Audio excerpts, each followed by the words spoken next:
Hello, MrkoVe here, today with a Diablo 4 video.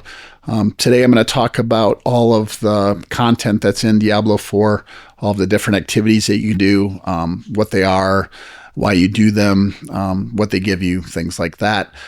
Things have changed a lot over the course of Diablo, so if people have played, it's like it's Season 2 or 3 or something, they think they know what they're doing. It's not going to be the case. Things have drastically changed with, what does what and what's good at doing what and all those kind of things, besides just activities being added as well through the expansion and stuff. So let's go ahead and go over all that. And just to be clear, this is Season 11 when I'm making this video, so things are going to change with that as well. I'm sure I'll just put out another video once, this stuff changes enough to be obsolete. But for now, this is for Season 11, so let's go ahead and get started here. First, I want to talk about the campaign. So that is something that you would choose to be available as you're creating a character. If you want to do that, if the campaign, is something that you enjoyed, you want to do it again, you can. It is actually considered faster leveling than going through just open adventure mode or whatever we'd want to call the sandbox, kind of skipping the campaign that most of us do. I don't do this. I don't want to do the campaign over and over, even if it is a little bit faster to level that first character. But if you do want to do it and you do enjoy the campaign, you can do it knowing that, you're not slowing your leveling process. The quests that you get during the campaign are going to level you quicker than doing, everything in the regular world, actually. So you'll get to 60 quicker, but again, that's just your choice if you want to do the campaign or not. But that is something you have to select as you're making the character. So I just wanted to get that out of the way first. Next, let's just talk about like the open world itself. This was kind of the big part of Diablo that was different than other games. You can just run into other people. So the biggest thing still left in the overworld are just going to be random whispers that are kind of clustered into groups here, worth varying amounts. These are worth 3. These are worth 1. These generally aren't worth doing anymore. The only reason I get off my horse now while I'm traveling around is if I see a goblin. I don't mess with just the regular whispers anymore. But you do those, you get a set of 10. You see on the bottom while you're looking at the overworld, it tells you how many you have. So we have 3 out of 10.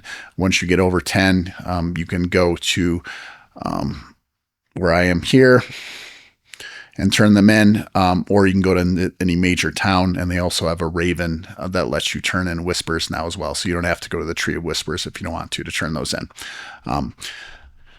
Let's go ahead and look at something else here. Okay, I just wanted to show you those normal whispers can also spawn within a Helltide area. So that's generally when I'm going to be doing those normal whispers, is just when it's doubled up within a Helltide area. So, again, the rest of the world, as far as these whispers and stuff, generally you're not going to be bothering doing. They're not going to be worth as much as doing another activity at any given time. Certainly can, but the monster density, the rewards from, doing those, they're just not going to match what you could be doing instead at that given time. Next, let's talk about the PvP areas. Now, these are mostly dead. It's been multiple seasons since I've even seen anybody in here. I go in here all the time because they do have good whispers. These don't spawn too often, but this is just a little mini boss that you fight in here, and it drops some good gear as well, drops legendaries and stuff. And then you get seeds that you turn in. And this is just like a little 45-second timer, and then you get another 3 whispers for that. So between doing these 2 things, it takes a couple minutes, and you get 8 whispers. It's worth doing whenever these refresh. And there's 2 PvP areas within here that you can do. And, you can just look in the map and see if those whispers are available.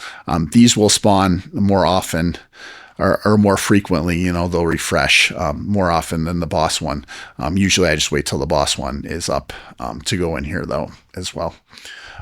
If you do die in there and nothing happens, you just drop your seeds. So it's not like it's some, dangerous place that if you happen to see someone, you're in trouble. Unless you're playing hardcore, then probably do not go in there. And then just kind of going over content again that we don't really bother with anymore. These normal whispers, you'll see the Cellars as well. These give 1. There's varying, different kinds of Cellars. I haven't done these in a long time. We used to have these associated with our seasonal journey. So I'd do, like it said, do 5 Cellars. I'd go do 5 Cellars when they were whispers or whatever. Now that is not within our seasonal journey, these are, basically content that's left, in the dust now. So generally not something you're going to want to do.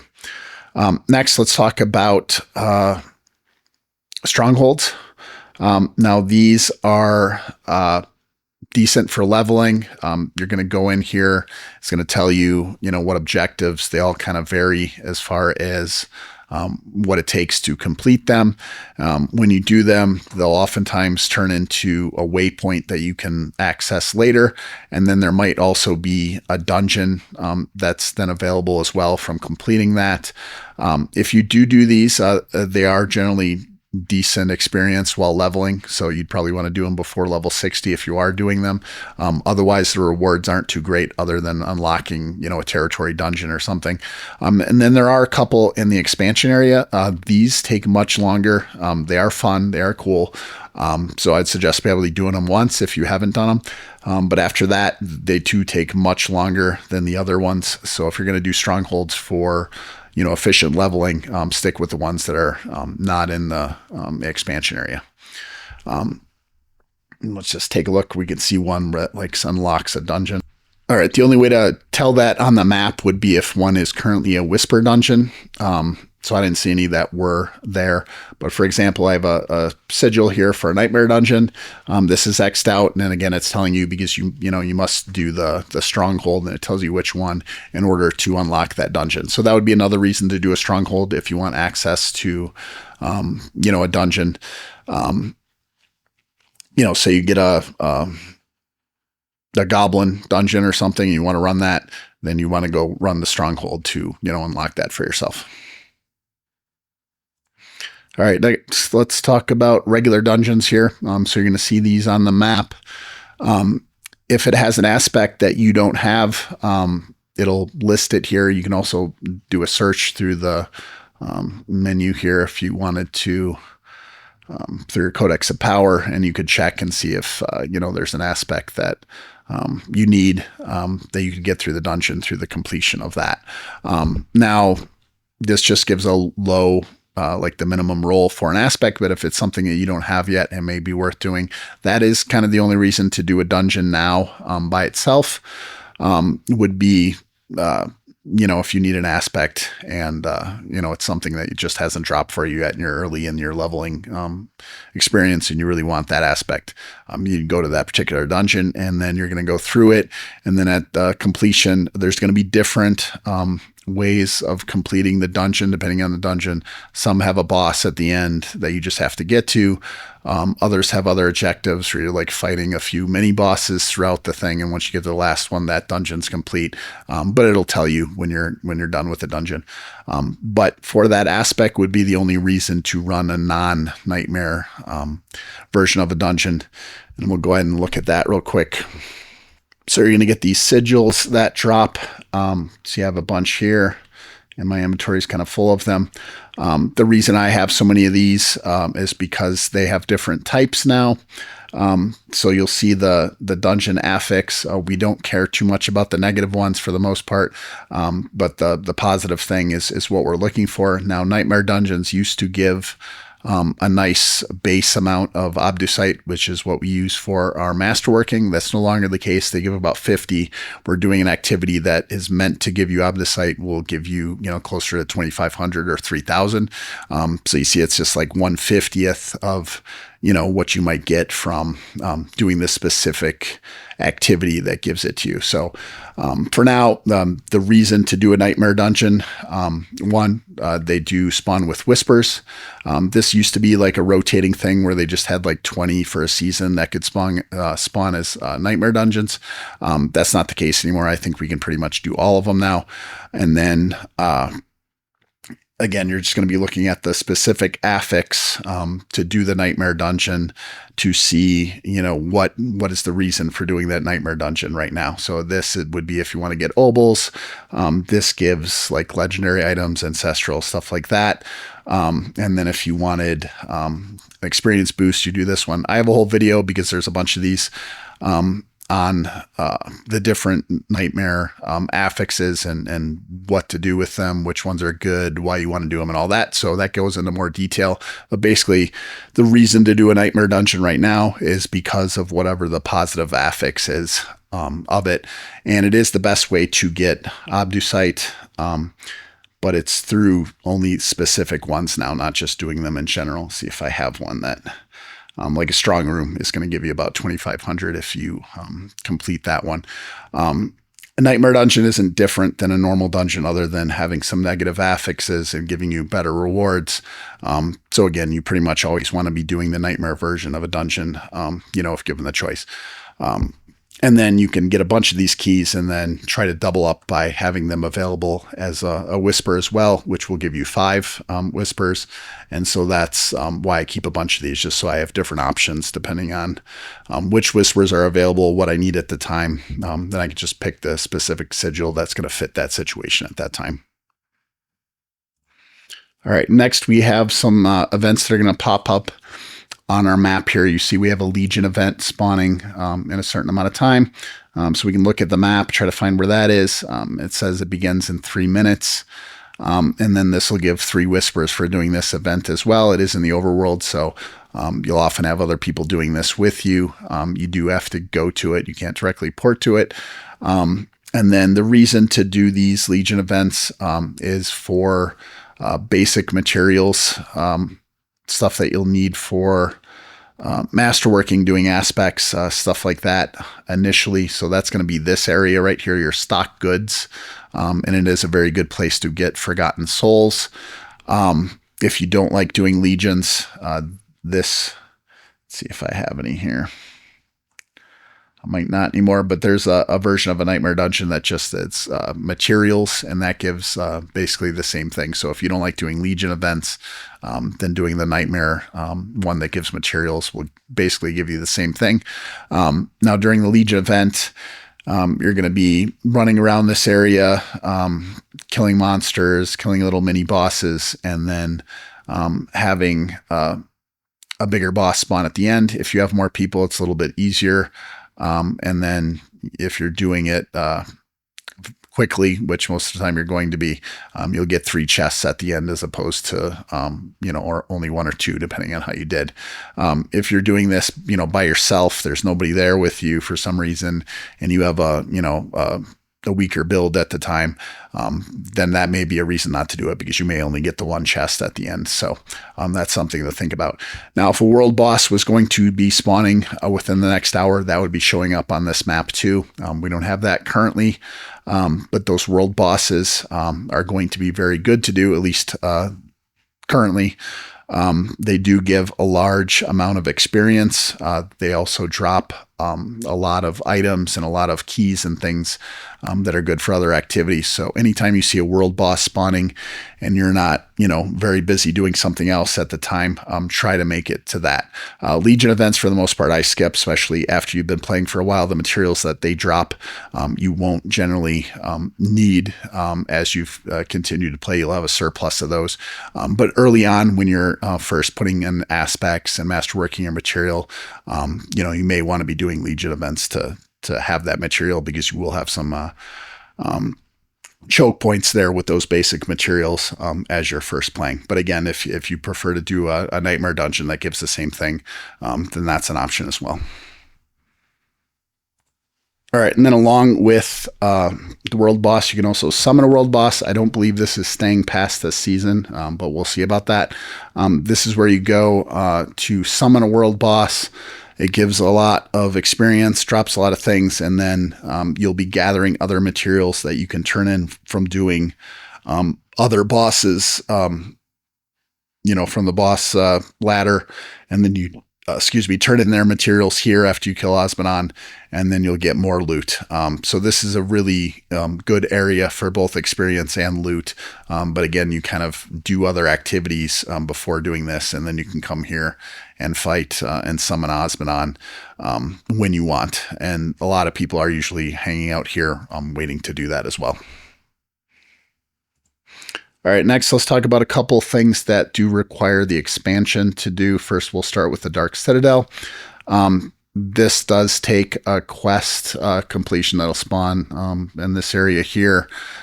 Take a few minutes to unlock this, so this won't be available immediately. Once you reach Torment, that quest will show up for you, and you can unlock this. Now, this is the only activity in the game that does require at least one other person to do.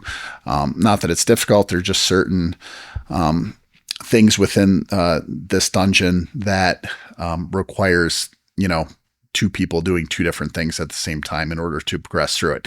And there's 3 different wings. I have not done this since the expansion came out. The reason to do this is it does have its own cosmetic rewards. And then the reason people are doing this right now is because you can buy certain things with the currency that drops from doing this. There are specific elixirs and incenses that you can only get from this vendor. And let's just take a look here.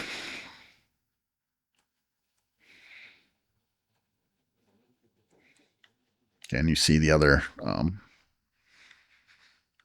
cosmetics that you can. Okay, this one specifically, we'll talk about the tower in a little bit, but the leaderboard that goes with the tower that just went active about a week ago now.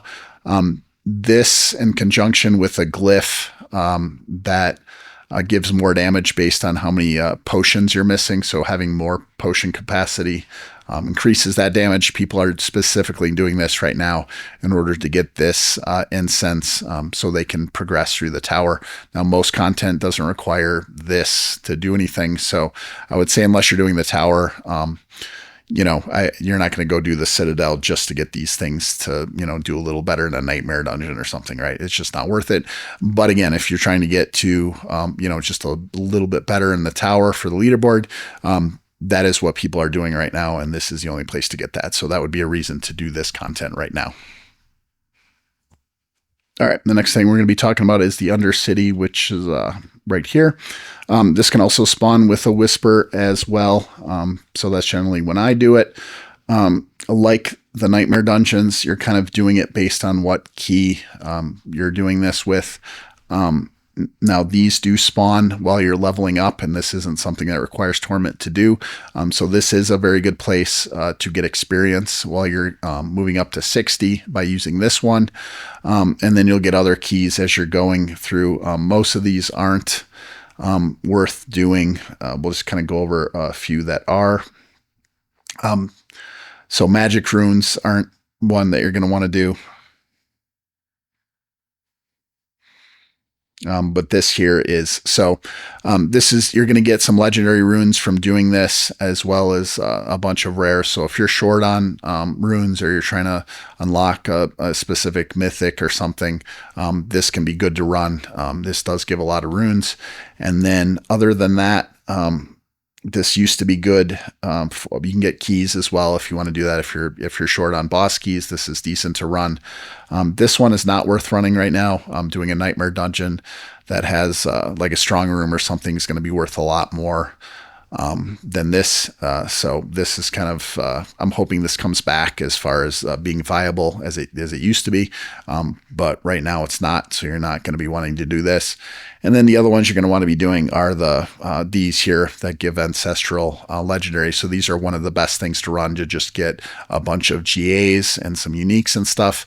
And then also there is a better version that drops a key, and that is going to be unique. And that is, it'll tell you it has a chance to drop mythics and it is a very high probability of dropping mythics. If you run this in tier 4, you know, maybe half the time it'll drop a mythic for you if you run it on tier 4. And there's different versions of those two, ones that you can group up with, and so you can like share keys.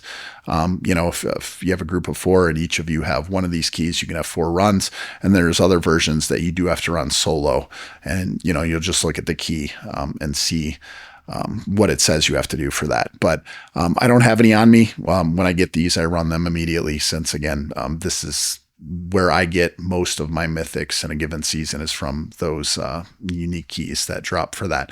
And you'll get those off bosses, whisper caches, seasonal journey caches, stuff like that. So you'll see, you know, you'll see a few of them. And if you do get them, I would suggest waiting till you're capable of doing tier 4. And the way the Undercity works, we'll go ahead and just pop in here real quick. All right, and at the starting area, our timer isn't running down. You see we start with 100 seconds here. That's going to differ based on the key. The harder the key, the less time you're going to start with, and the less time you're going to get while you're going through it. So you're going to see these objectives throughout the map here. There's 3 levels to this, and then there's the boss fight. Once you get to the level 4, the timer stops and you just have to fight the boss. These are going to be areas where you get more time added to your timer, and these are going to give buffs where it like reduces your cooldown and stuff. But this is where you're going to get, you see your reward upgrades there. You'll have some sort of currency that's dropping on the ground by killing things. But the biggest group of that currency is going to drop from these. So this is what you're going to prioritize doing. You do want to get up to your tier 4 reward rank to get the most out of the run. And then you're just kind of doing these as well on the way to those to just fill up your timer. But that's how that works. And then, you know, again, if you get those really good keys, try to run those on tier 4. You'll get better rewards from doing that. All right, next let's talk about Infernal Hordes. These require keys as well. There are 3 types of keys that can drop. There used to be a 4th kind that you could run before you get to Torment. I guess that was just within the Infernal Hordes rework season or whatever. Haven't seen those drop, so I think those are gone. So you do have to be in Torment to do these, and there's just 3 different levels that vary depending on how many waves they're going to give you. So the least amount is 6, you know, and then you get 8 and then 10. Basically, you always want to run the 10. A reason to run one of the lower ones would be, say a whisper is going to expire in 10 minutes and you want to get that whisper for some reason. So you run a 6 so you can get it done in time. Each wave takes about a minute. And then we'll go ahead and check that out here just to kind of show you how it works. Unlike the Undercity, you can just activate the key the way you do a Nightmare dungeon, and then it'll pop up on the map and you just teleport to it. So you don't have to go anywhere. You just activate the key. I don't know why they don't do that with the Undercity too, but all right. And you just kill this guy at the beginning. And you see we have a currency up there. It says 4. We're trying to get as much as that as possible for the end of our run. There's a chest that requires 400 that will drop a bunch of GAs and stuff. So that's really why you do this.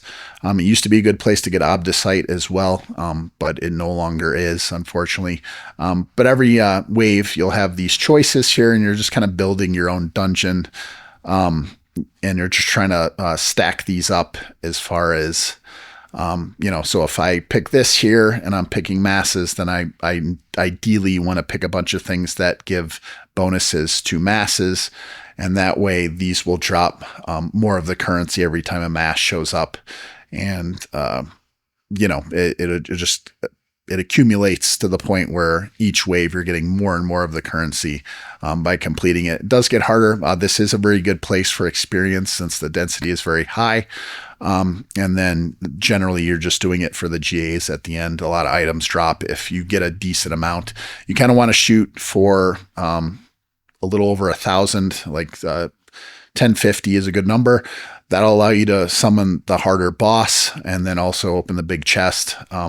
There's also 2 other chests, one that just gives you materials and Obdicite, and then one that gives you gold. Generally, you're not going to want to do it for either of those things. You're just doing it for the items that the boss drops at the end, as well as the big chest that costs 400. And then again, it's decent for experience as well. All right, just wanted to point out that we do have a boss timer now. So when this is going to spawn within an hour, I'm not sure what the time frame is now. They keep lowering it every season. It might be like an hour and a half, 2 hours in between world bosses now. But again, these are worth doing, and then you'll be able to see it on the map, and you'll see a timer as soon as it's within an hour of doing so. But you see that's on the map now. Next, we're going to talk about Helltides. These used to spawn infrequently too, like, an hour on, hour off. Now these are, I believe, on for 55 minutes and then off for 5 minutes. And, so essentially always up. We'll go ahead and check that out real quick. All right, so when you're within the Helltide, there's a timer there. You see it on the upper right there, and then you see 3 other things. On the left side, there's the currency that are senders. These are basically things that'll just drop while you're fighting monsters or interacting with things like opening plants and stuff like that will also give you senders. And these are picked up by, like this right here, will give us senders as well. And our pet does pick these up now, so that's nice. And then we're going to spin those at chests that are scattered around. And when we're within the Helltide area outside of the town, we will see this chest, and we'll see kind of what types they are. So this looks like a chest piece here. And these have varying costs depending on what you open. And then there's also the bigger chest that costs 250 over here. This is generally what I opened. This is meant to be a place where you target farm-specific gear. Doesn't really work out that way, though. Most of the stuff that drops here are just regular legendaries, so it's not really worth doing for that. Helltide is best now to level up. The density in here is high. When you open chests, you get experience. And then also you get whispers as well. Let's see where the whispers are. The whispers are down here. We'll go ahead and head down there.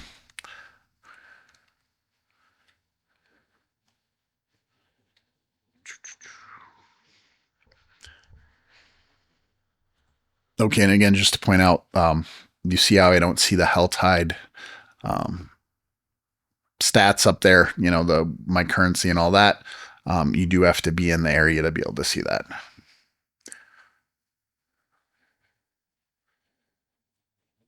All right, so now that's showing up. The currency on the right side are boss materials that you summon the boss, the Blood Maiden with. This season it's Duriel. I believe that'll change back to the Blood Maiden, though, at the end of the season. You also see some experience globes and stuff dropping. That's a seasonal mechanic for this season, so not necessarily something we'll be seeing in the future. And then we see these chests. It gives a cost. As you're leveling up, these will just be general chests. There won't be any, target farming or anything for them. They each cost 75, and they just drop random items. But they also, again, they drop experience as well. And we'll see if we can get enough here. But you see the globes dropping again. That's just from the seasonal mechanic at the moment. And then when this is blinking like that, that means that someone has summoned the boss. We can go ahead and take a look at that real quick. And these always give 5 whispers for the first kill during any Helltide, and then the next Helltide will come in the next hour, and then you'd be able to get another 5 from the boss kill there. So those reset on the hour for that as well. And then these also spawn the Helltides occasionally in the expansion area. When that happens, you can also do that in conjunction wherever it else spawned. So if you like doing Helltides, that's a good time to do both of them at once. Now you see we have 2 of these, so we wouldn't be able to spawn these ourselves. In order to get the maximum amount of rewards from killing the Helltide boss here, you do want to put in at least 1. And you see they did that, so I can put in 1 now. And then it spawns, and there's a period here where we're just killing monsters before she spawns, and we're not going to wait here for the spawning in, but I'll show you guys something else here. All right, and then as you're doing things, you'll see this bar. It is now glowing red and decreasing. So we're filling that up as we're killing things, killing the boss, opening chests. This is enraging hell, and eventually you max this this bar out, and then it decreases slowly. Things spawn around you, and then when it gets to the end, the boss spawns, and you'll be killing them as well. And sometimes that's a whisper too. And again, this is just overpowered build, so they just disintegrated. Otherwise, you would have saw them. All right. And right now they're spawning as like Duriel minions and stuff. They usually spawn as normal demons. But you see, as we're gathering this, you see the experience boost there. It was like 500,000 or whatever. So that's generally why you're going to want to do these. Is going to be on the leveling up process. Not great for target farming. Doesn't give a whole lot else. You can get some boss mats and stuff from here as well. But the intent of it was that you had different chests that were going to let you target farm certain parts. That just really isn't how it plays out. Most of the time you're just dropping regular, legendaries from these chests. It's not worth doing. But it is a good place for experience on the way up, since it is available from level 1 when you start. So that's generally when you're going to want to be doing it.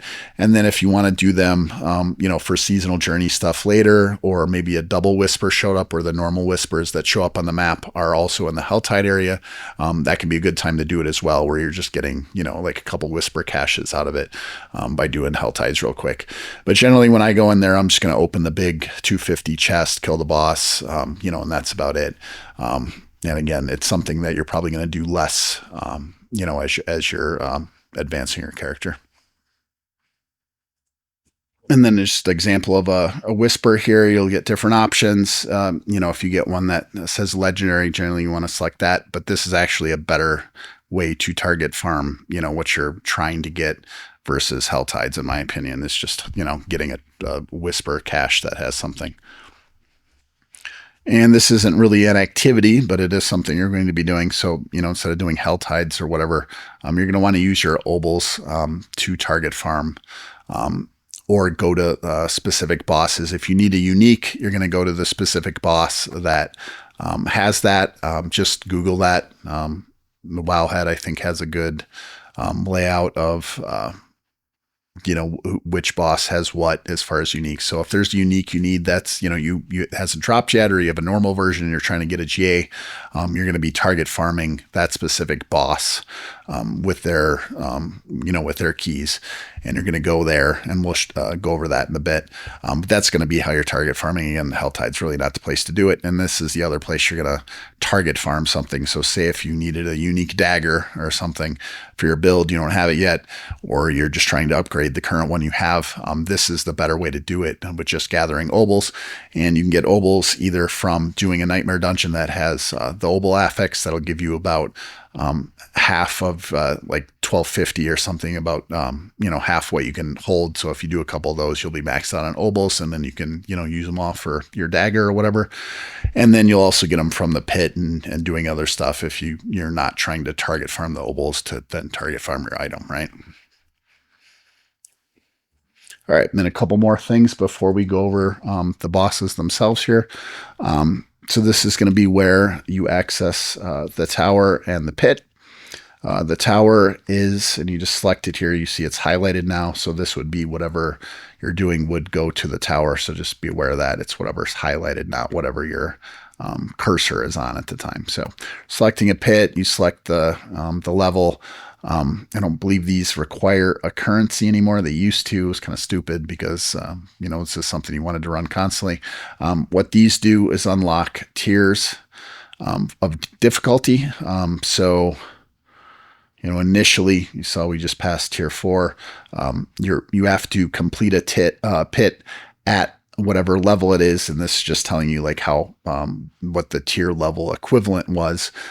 It doesn't require you to do these in order to access these first 4. But in order to do Torment, like, you started your first character, you would have to be able to do Torment 10 in order to unlock that Torment. And then once you complete it, it would say it's unlocked, and you go to a major town, which you can just do here, and then you would be able to select difficulty, and it would now show that this is unlocked for you, and you could select it, right? So that's how you do that. Otherwise, the pit is the only place where you level up glyphs. So we have all our glyphs here. Mine are not maxed out, but you see, what level they are. And basically what you want to shoot for with these is being at least 10 level higher in the pit than your level of glyph that you're wanting to level up.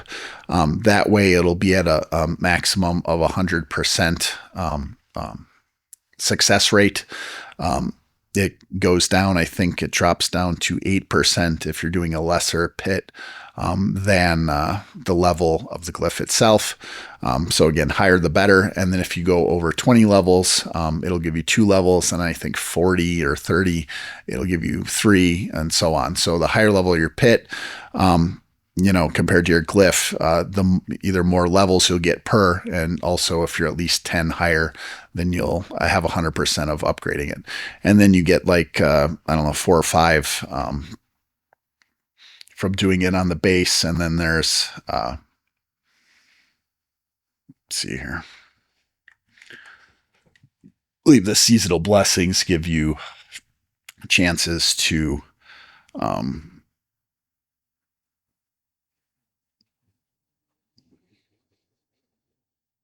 no, maybe not this time.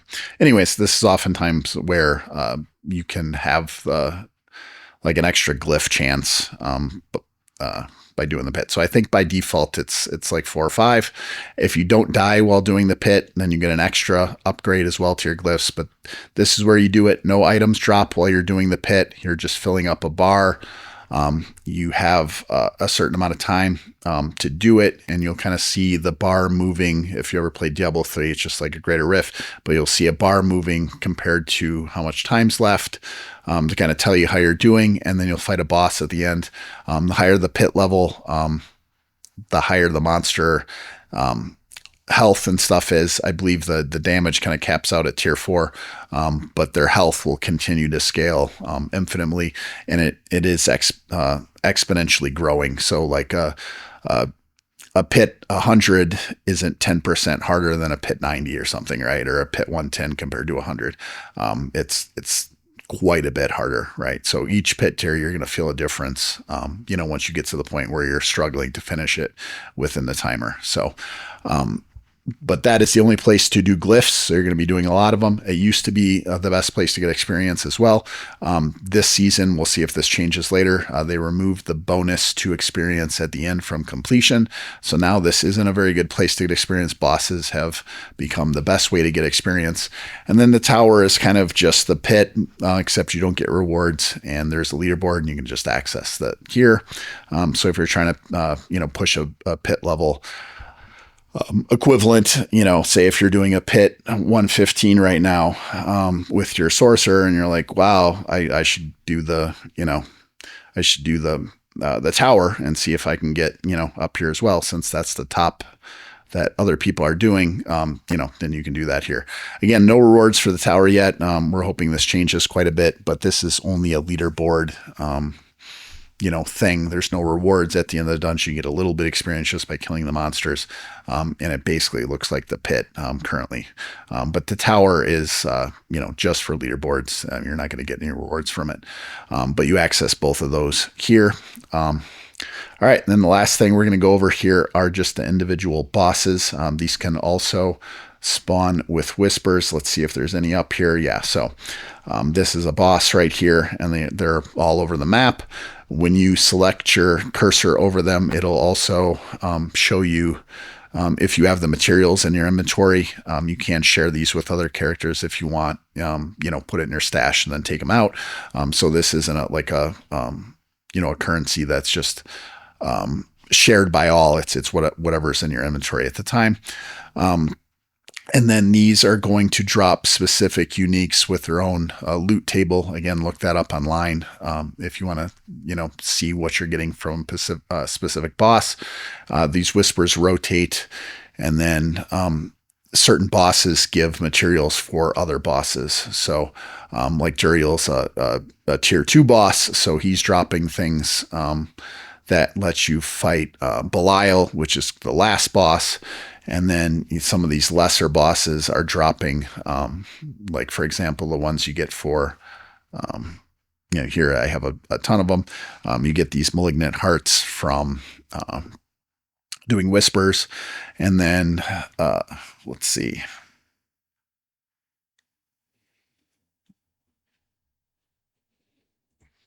All right, and there's another tier 1 boss here. So the Living Steel, you may have noticed that was dropping from Helltides and chests and things. So that would be a reason to do Helltides, would be to get more of these materials. So you can do him, again, do whispers to get materials to do this. You can also do the Undercity that just drops lair boss materials to get those things as well. And then those lesser tier bosses drop materials to do the bigger bosses, and then you work your way up to Belial. See if we'll have items for him as well. Yeah, and there's Belial, and looks like I don't have any for that. So a reason to do a boss. Go ahead and do this one quick while I'm talking. Again, is targeting specific uniques that you need. They all have their own loot table. Right now, they also give a bunch of experience, so that's good. I don't know if that will remain, the same. That changed this season. And then they only drop uniques, so they're not dropping legendaries and stuff. And they also have a decent chance of dropping mythics. It's not anywhere near what, say, the Undercity unique key is to drop uniques on any given run. But if you're doing them, often enough, you will get some mythics from these. I believe the higher tier ones have a higher chance of doing these still, but we haven't had any data this season, as far as I know. Kind of updating things. It may be different now. But I would expect, out of 50 runs, you're going to get one unique that's basically, or one mythic. That's probably the rate that you're generally going to see. And so you can do these in groups to raise the chances. You'll see here on the right there, it says, opening this, you'd get a bonus if you have additional members. And again, I'm not sure, how that changes the percentages, but it's greater if you have, people in your party and stuff. So you saw that we summon him. We can do that for free. That doesn't cost anything. We kill him. So we could do that for the Whisper if we want. And then if we have materials, then we can go ahead and open the chest and actually get the things from it. But you can always fight them. They changed that like that. So now, we're not, used to be that you didn't want to waste these materials, right? If you're soloing and you're not sure you can fight someone at a certain tier level, you'd have to spend the materials in order to fight them. And so you'd kind of make sure ahead of time that you were just going to crush them. Like now you can kind of have this be a challenge where you can go ahead and summon them. If it doesn't work out, so be it. You didn't spend any materials to check that. And so that's kind of a nice thing. So the summoning is free. Just opening the loot costs something, right? So that is what we do with bosses. They also drop a lot of legendary runes. Again, they give a good chunk of experience. You're going to get their loot table drops. So if you're looking for a specific unique for your class that enables your build or an upgrade, get a GA version of what you have, that's what you're going to want to be doing. And then I would just look up where you get the items for those bosses. I'll go over it real quick. Let's see, the Beast and Ice. Where is he? These Distilled Fears, they drop from Nightmare Dungeons. The Whispers drop the Malignant Hearts. Helltides drop those Living Steel. And then specific bosses drop things to work your way up to Andariel and Enduril here, and then those drop items to let you do Belial. But again, you can kind of skip some of those steps by doing like the Undercity layer boss keys and stuff. And then there's some seasonal mechanics with this season that also drop additional keys as well. Goblins can drop keys, so there's various ways to get them. And then again, these bosses are on rotating whispers as well. So I think Belial's the only one that never gets a whisper, but all the other ones do. So if you're just doing a boss, whenever a whisper pops up, that's a decent way to do it as well. So you can kind of double up your advantages there. But I think that's about it for content as far as what to do. There are things you're going to have to do as well while you're leveling up, and that, just see if we can find one of these here.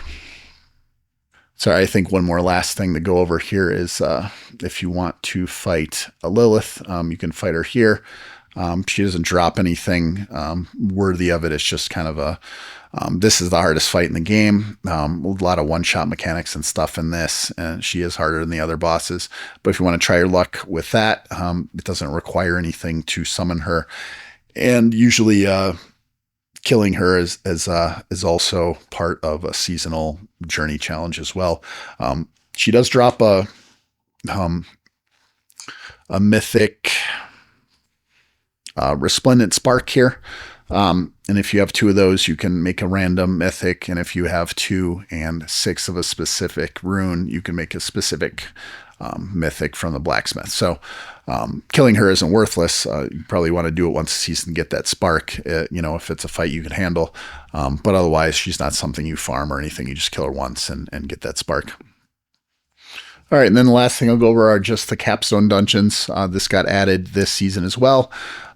These are things that you're going to run into by looking at your seasonal journey here. So let's go back to the first one.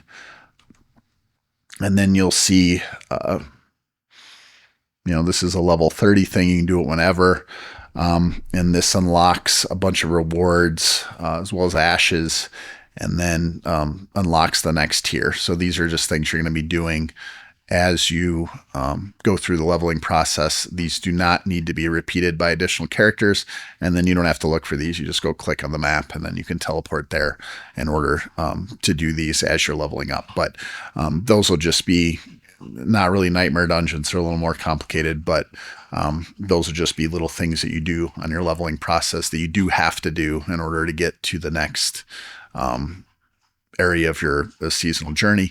And then they'll give you additional rewards, but they also give like skill points and paragon points and stuff. So they're not going to be things you're going to want to skip. You want to do all those as you're going through. Again, the first season they've had these, so we'll see if that changes and how they iterate on those. Pretty good change though. It beats the old system of having reputation and things like that. So I think that is about it for this video. Hopefully that helped for anybody returning to the game, or if we have new people playing Diablo 4, that'd also be great. Things are probably going to change in the next expansion, so we'll have to wait on those and, with new content that comes out. But for now, this is pretty much how it works. That is why you do all the things. And again, hopefully it helps some people that are coming back to the game here. Thanks for watching. I'll catch you guys next time. Bye.